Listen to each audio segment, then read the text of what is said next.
Susan, one final question.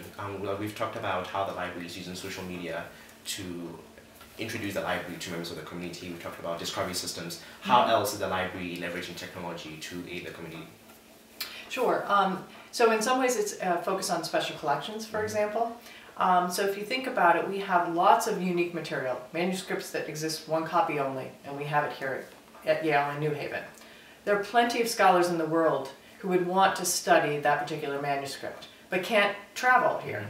So what technology is allowing us to do is to do high-resolution digitization of some of our special collections, put that on the web, and open it up to a much, much wider audience. So a lot of the digitization work that we're doing right now is driven by requests from scholars either here or across the world who need access to what we have and have no other way of coming to Yale to do that.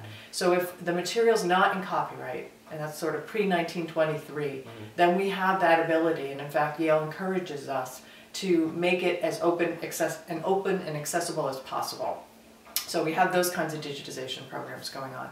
We're also looking at things, for example, supporting data services, so data visualization, geoinformation system. All of that are new ways to study information. And those are services that we're starting to bring into the library as well. We have ahead of us thinking about mobile devices. So if you want to interact with the library's website, with our catalog, just find out hours, things like that, we probably need an app for that. So we have to figure out what does it look like for mobile devices. Or what, for example, with iPads is another one. So the medical school right now issues iPads to every single student at the medical school. So it's really forced the medical library to think about how do we deliver our library services on the iPad platform. So one of our challenges is that the university is not moving all in one direction at the same time. So the medical school sort of jumped ahead there, and we've really had to scramble to make sure that we're providing the services as necessary, while as other programs are going at a much, much slower pace.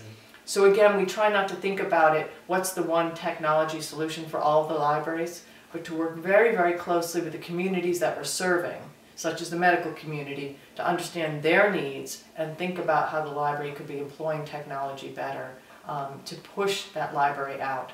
So the idea for me is that you shouldn't have to physically always come into the library to engage the library. In fact, we should be able to push the library into whatever digital environment you want to work in. So whether it's Facebook, whether it's on an iPad, on your phone, whatever it is, or Courses V2, there's ways that you can sort of package tools that provide connections to the library, and we should be able to drop those tools or allow you to drop them into whatever environment you want to work in.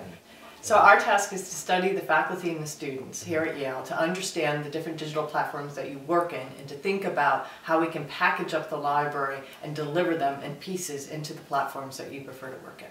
Susan, thank you so much for chatting with Wires Crossed. It's my pleasure.